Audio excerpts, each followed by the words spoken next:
Good evening, everyone. I just wanted to do a quick little follow up to the Conversations with Cindy episode.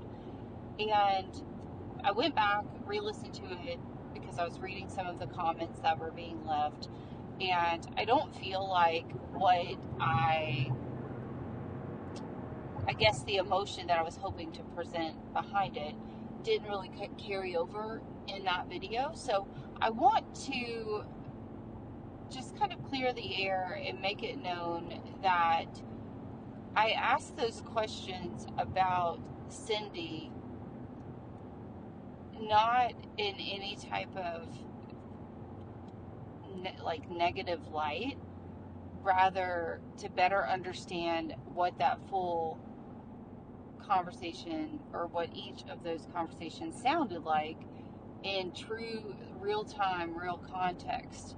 And I know it may have seemed like it was geared towards one and not the other, and that was not the case. Like, I feel like the same can be said for Shanann's responses. But at the end of the day, how the questions about the engagement ring costs, the questions about her home, the questions about just the showers and the expectations, etc., the questions still originated with Cindy. They were still raised by Cindy. They were still spoken by Cindy. So yes, we can ask, well, how did Shanann respond to these things? But the bigger question is, how were they received? And so the intention behind the questions matter, because that's going to shine some light on the reception, how they were received, and then how Shanann responded. And I have said in older videos, again, these car ride conversations are only meant to be kind of relatively quick videos that I don't do a lot of extreme editing to. They are topics that come up that it's like, hey, this warrants having a little bit of conversation in the comments, and it'll probably show its face again in a later video. But for the time being, hey, here's my thoughts, and it's just presented in a raw, highly, mostly completely unedited videos. So the thing is with Shanann, what were the conversations leading up to the food and the wedding? Like, the problem with this case, and I've said it from the beginning, is different people are holding on to certain truths because they're afraid of what the truth will actually look like when it's put out into the light. And with whether it's fear of making someone seem harsh or crass, or not wanting to hurt someone's feelings, etc., by not speaking the full truth, it warps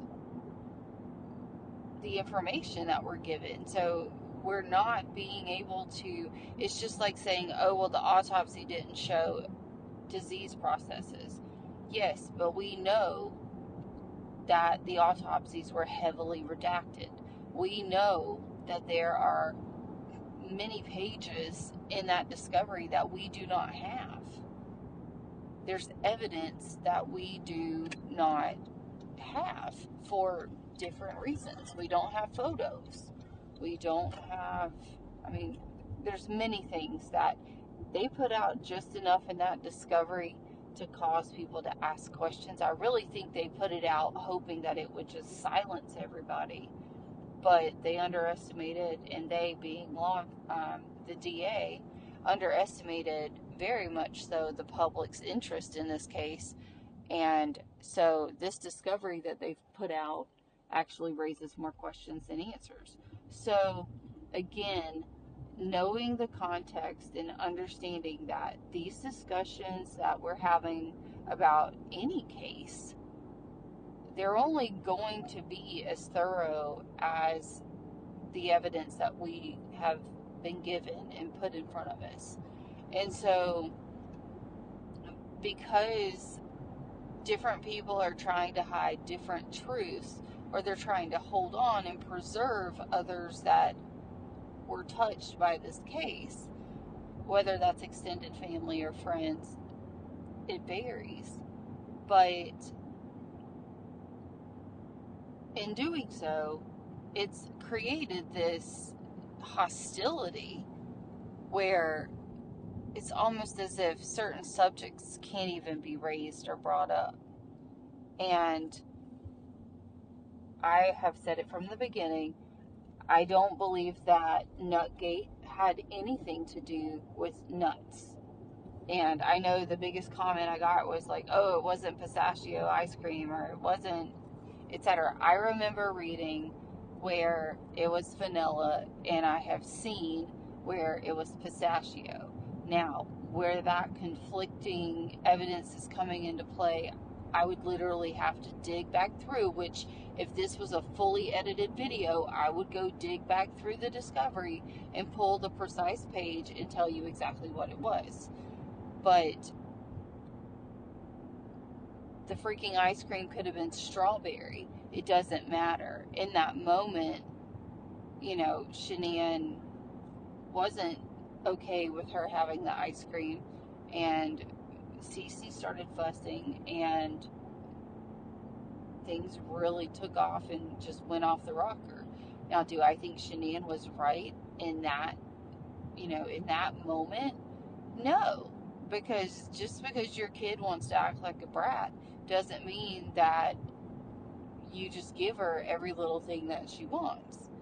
Now, do I think those comments, and do I think Cindy telling her she needs to learn she can't always get what she wants, do I think that is what led to that explosive argument? No. And I think Cindy, and I've said it in other videos, like the more extensive videos, I say it. I firmly believe, because Cindy herself has said that she even speaks up and says it was an emotional affair that summer, and then it got physical when Shanann came out with the girls. And so, to me, that tells me that his mom and dad knew about Kessinger, or they at the very least knew about a female. And so that would make anybody upset and angry. And the ice cream incident was just kind of, the straw that broke the camel's back. Like, that was, it just tipped it off. And it was yet again another, from my observation, it came across to Shanann as another form of disrespect, very much similar to the wedding issues. But again, we don't even know what those wedding issues are, because Bridezilla or no Bridezilla, it would take, like, I can't even think of a situation where I would not show up for my son's wedding. Now, here in the South, there's a line in those wedding vows and in the ceremony where the preacher says, if there's anyone here who thinks these two should not be joined, go ahead, like, speak now or forever hold your peace. Yeah, Mommy Dearest would be the one that would speak up and say something. Would that piss people off? Probably. Would it sit well with family? No. But again, it all falls back on Chris's responsibility, because you have to take into account what it means when you're, putting together a marriage and building a family and keeping everyone connected. And so it's building a relationship. And unfortunately, the reason I posted that video is there are many times as parents we can be hypercritical. We can ask questions about things that we don't understand, but then the way we ask them can come across as judgmental or lacking in caring and sensitivity. And it will very much reap the responses that we probably don't want to hear. And so the whole reason for this video was just simply to look at these topics that were questioned by Cindy and pose the question to you guys on how did you take some of these situations and circumstances, because every parent is different. And that's why I think it's important that you're not bashing Cindy and you're not blasting her for being X, Y, and Z type of mom. Not everybody's mom sticks the pacifier in a sterilizer and, I don't know, boils water or whatever. You know, you've got some parents that pick it up and brush it off and hand it back to them. And, you know, again, to each their own. It's not, and everyone's going to have an opinion on what they think is appropriate and what isn't. But when you're trying to build a relationship, when you are inviting and accepting a future daughter-in-law, those are relationships that require nurturing and nourishment. And so when I say I would like to sit down and ask these questions, I'd really like to get like a better idea of how Cindy originally approached Shanann and getting to know Shanann. And I feel like the couple instances that Cindy speaks about, I feel like there's more to those things. Because on the surface level, it sounds like, oh, she was just picking on him and I didn't like how she picked on him, or I didn't like how she joked about him. That's very superficial, because nobody knows their inside jokes and things like that. But these were just things that she didn't necessarily like. But are these things that are going to keep you from going to your son's wedding? And that's where we simply just don't have the full transparent truth when it comes to that relationship. And so that is very much